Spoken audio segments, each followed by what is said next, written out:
Welcome to Seoul, the capital and financial centre of South Korea. Seoul in the Korean language means capital and has been the principal city for about 600 years. It is a place where modernisation integrates with the Korean way. Koreans are a highly homogeneous ethnic group, with their own language, culture and customs. They are an extremely hard-working community, with both the working and school week being 6 days. Still, they enjoy themselves and take part in the many cultural events occurring throughout the year. Sandwiched between Japan and China, the Korean peninsula has had a past of war and occupation. Recent archaeological discoveries show that primitive Asian people lived here at least 500,000 years ago.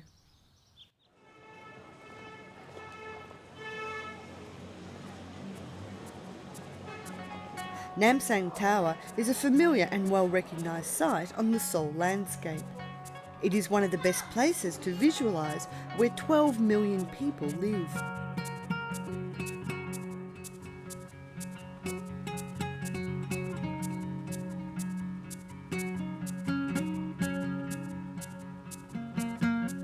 Mountains almost reaching to the roof of Korea. The South Korean peninsula is one of the most mountainous regions in the world. The beauty of Seoul is that from any standing position in the city, you can see at least one of the 11 surrounding mountains.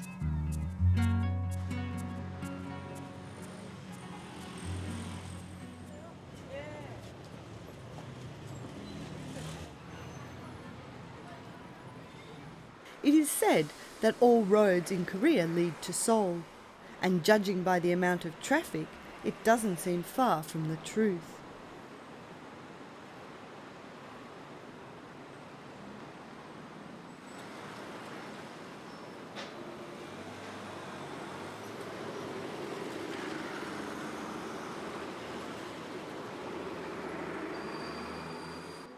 Situated in downtown Seoul, Tadpole Park is a favourite place for senior citizens. 살이 불근불근 나오는 그 거린목에 격장금을 갖다 준 게 받았어요. 박장수에 가라고 홍대관 가라고 이렇게 닿았는데 국정당원이 의소를 들더니 딱 내려. Listening to the mysterious stories of the past, or just taking the time to relax. One of the most popular forms of entertainment in this park is paduk, better known in the Western world as Go. For some, the game is a lifetime occupation, and here in Seoul, the 2,000-year-old game is televised, talked about and read about. 백두산 꼭대기에 올라가서 만세성을 불러봤다. 일목천지설경성이라 한 눈알에 보이는 천지를 보고서. After he's writing about poem about mountain packed in North Korea, that's one of the most famous mountain in whole Korea. The art of calligraphy is not only a means of communication, but it is also a mental discipline. Like a dancer, each delicate stroke gives meaning to the character. In Seoul, this poetic and artistic form of brush writing is displayed and admired like a painting.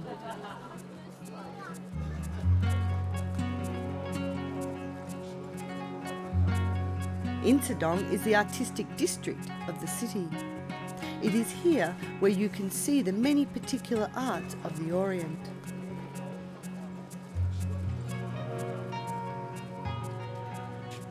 There is a definite charm and ambience as you walk through the narrow streets lined with colourful shops, restaurants and tea houses. Some activities require audience participation. It takes some pounding to make the dough correct, but the result is delicious.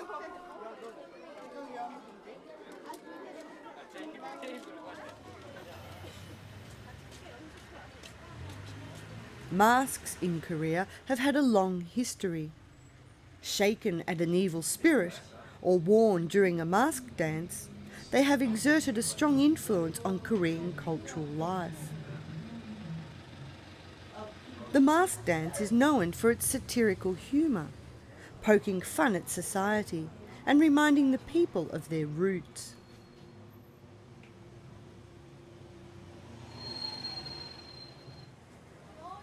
Insadong is also famous for its traditional Korean restaurants and its tea houses. Socialising in the serene surroundings of a tea house is a great change from the bustling streets of downtown Seoul.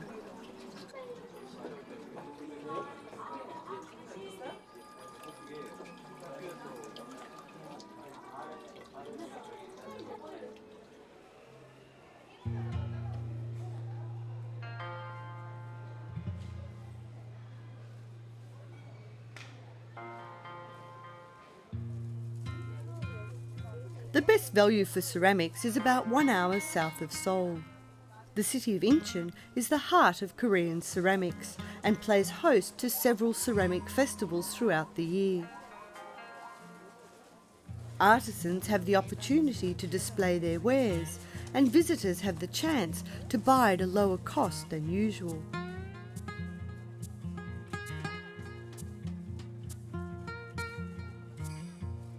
Koreans have produced a staggering array of ceramics over the centuries. The art of porcelain originally came from China, but by the 11th century, Korean ceramists had developed their own style.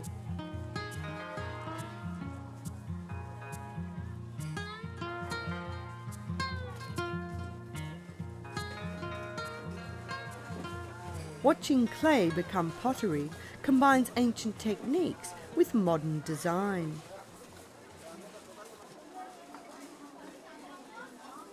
The ancient method of inlaying designs into wet clay dates back to the 12th century.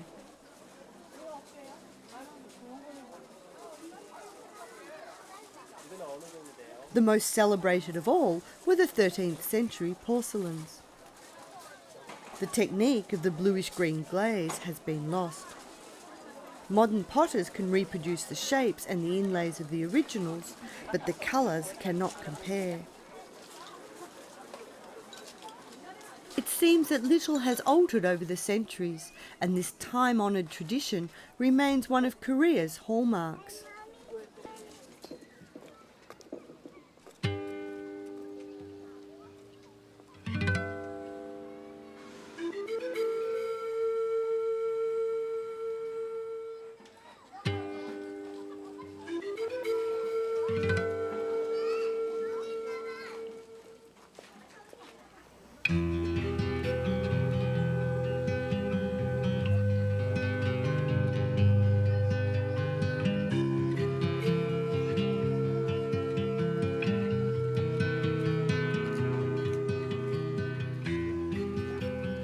The Korean folk village is a good place to start understanding folk culture of rural Korea. There are more than 270 reconstructed farmhouses, each having their own designs reflecting the many provinces of South Korea. Today, there is a thriving local community living and working in the village. A desire to keep old traditions alive sees many artisans practicing their trades in traditional fashion.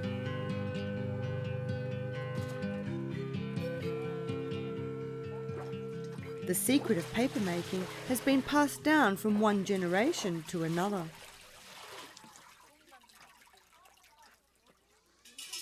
The echoing sounds of clinking metal scissors announces a peddler selling his wares. This is still a common sight in Seoul today.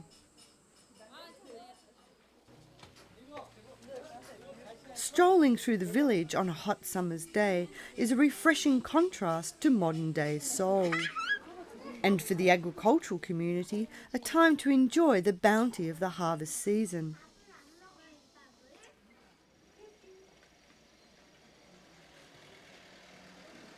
Summertime is the time for drying. Pickled and fermented vegetables make up most of the Korean cuisine. Chili pepper is one of the main seasonings, so a lot of the food is hot and spicy.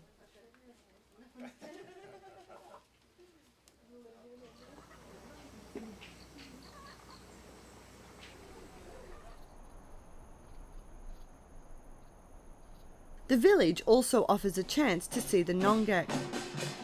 Traditionally, the dance is performed in celebration of an abundant harvest.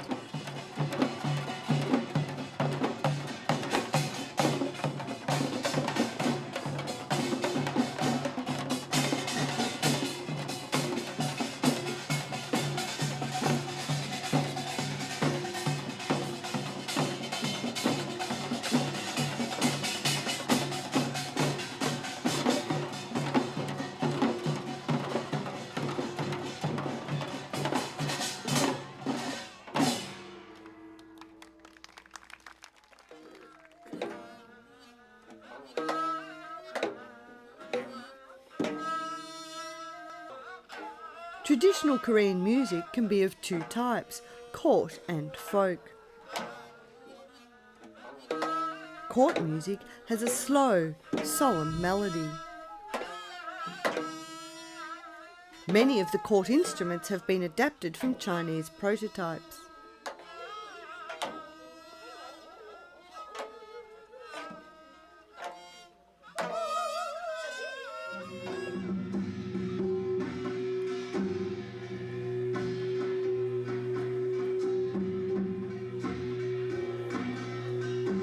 The court dances are likewise stately. Slow, gracious movements and the expression of the inner self are characteristics of traditional court dance.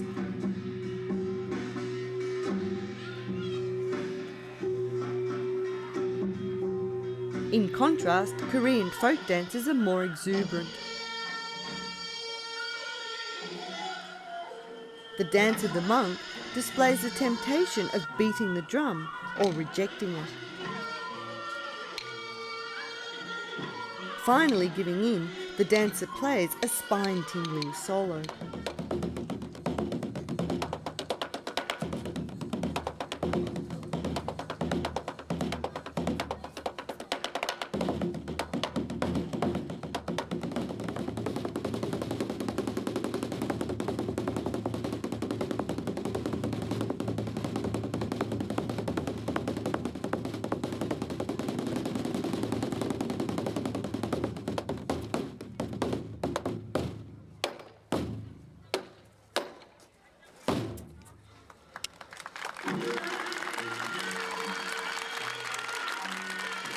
Ancient drums and the heartbeat of the Korean people has evolved over a 5,000-year history.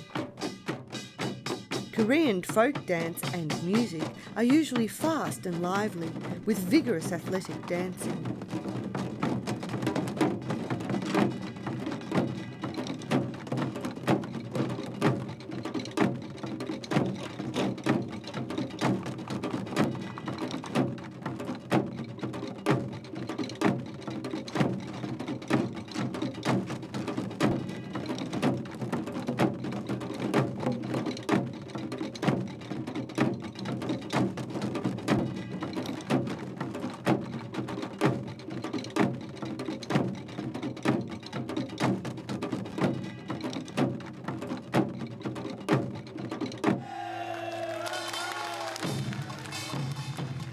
Life moves to an old familiar beat.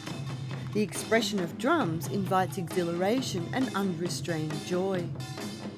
Irregular rhythms and reliance on metal gongs give expression to the full range of human emotion.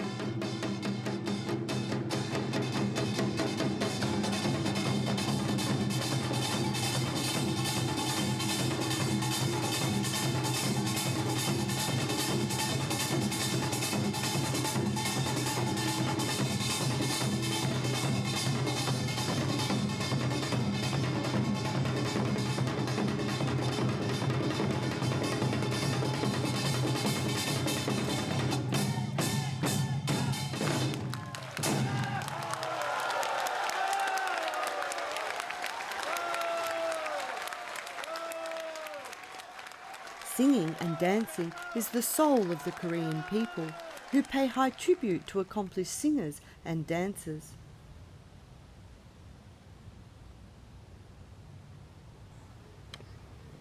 The past can be discovered around almost every present-day corner, and sitting in the heart of Seoul is Gyeongbokgung Palace.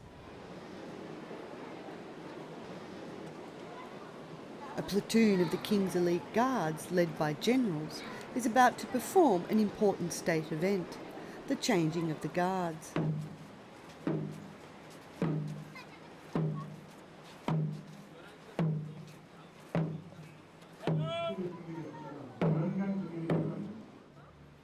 Signalling the commencement of the ceremony, it was the general's responsibility to ensure against impostors.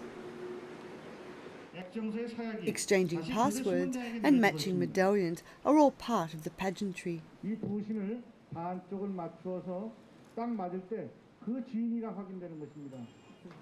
The colourful parade is a reminder of past history. The last ruling king was in 1910, when the country was annexed by Japan.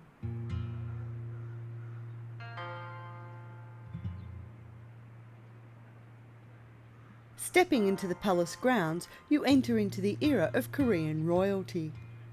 This is where they lived. The Chosun Dynasty was the last of the Korean dynasties, governing for 518 years, from 1392 to 1910. On principle, the sexes were segregated. The king and queen had separate sleeping quarters and could only see each other by appointment. Standing in the middle of a spacious courtyard stands Gyeongjongyong, the main throne room. It was here where the king conducted state affairs, held official functions, and received foreign envoys. In this kind of Korean architecture, the roof is the most prominent feature. This is where you see the colouring and decoration.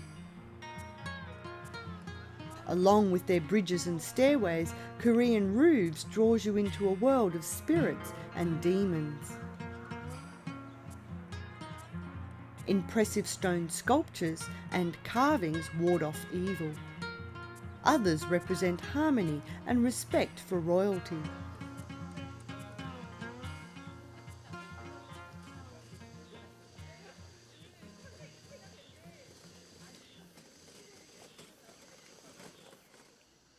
The northern end of the palace leads to the pavilion of far-reaching fragrance. In seclusion and nestled in the middle of a lotus pond, the royal family came here to enjoy private occasions.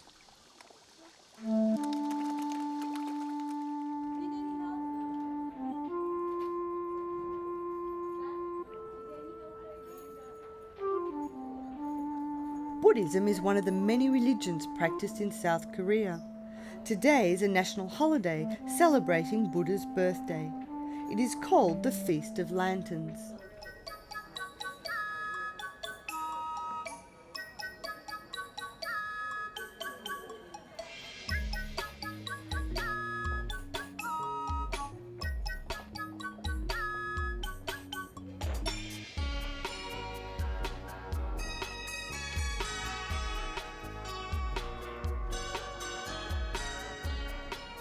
The city streets, Buddhist temple courtyards are all brightly decorated with coloured paper lanterns. It is a time for believers to renew their promises and vows.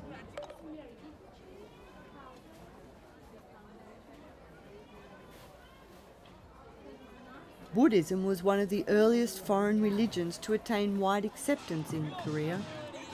It entered through the teachings of Indian, Tibetan and Chinese monks. The early Koreans were agriculturally dependent and found their gods and spirits in nature, such as mountains or animals.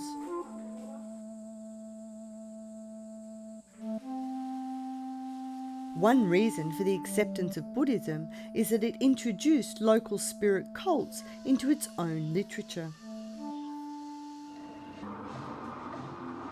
The dragon, the spirit who possesses magical power, holds the pearl of truth, the wish-fulfilling gem, in their mouths. Considered as the nation's protectors, they guard against evil, and if one dreams of a dragon, good fortune will follow. Once a year, hundreds of believers assemble together and parade through the streets, bringing with them a message: illuminate the world from its darkness.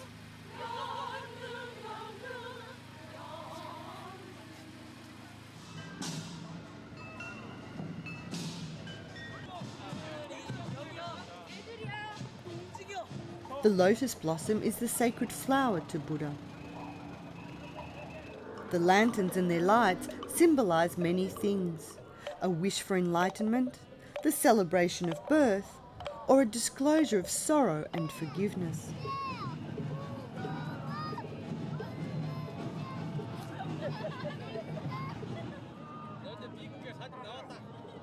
Buddhism is a deep understanding of oneself. It has had a strong influence on Korean culture, not only in a religious sense, but it has become a part of Korean folklore.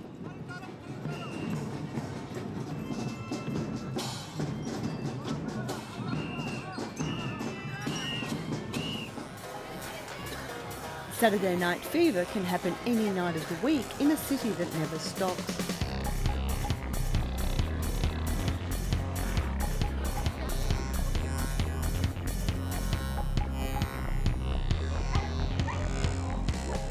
The evening starts with dinner.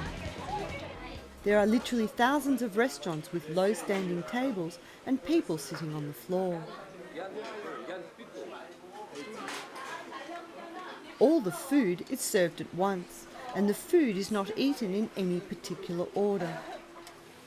Also required at the table is a gas or coal-fired stove and a pair of scissors.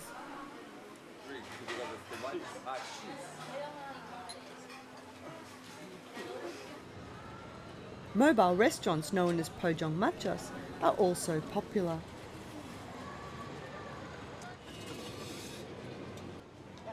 After dinner, it is customary to change venues, and the choice are numerous: video cabins, discotheques, cafes, floor shows, and a real favourite, karaoke bars.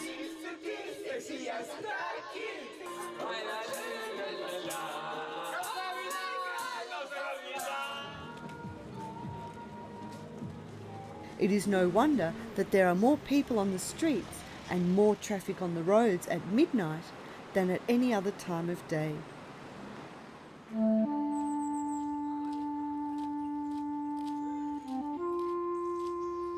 Escaping the city noises lies a place of tranquility in the heart of downtown Seoul. It is called the Secret Garden and is a part of the Changdeokgong Palace. Kings governed from this palace from the 17th century.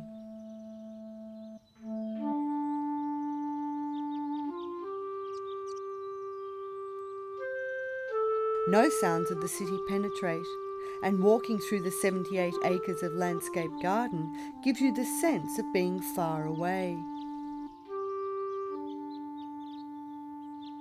The colours of autumn, deciduous trees burst into spectacular reds and golds. There is a nip in the air, and the days are growing shorter, and so it's time to go.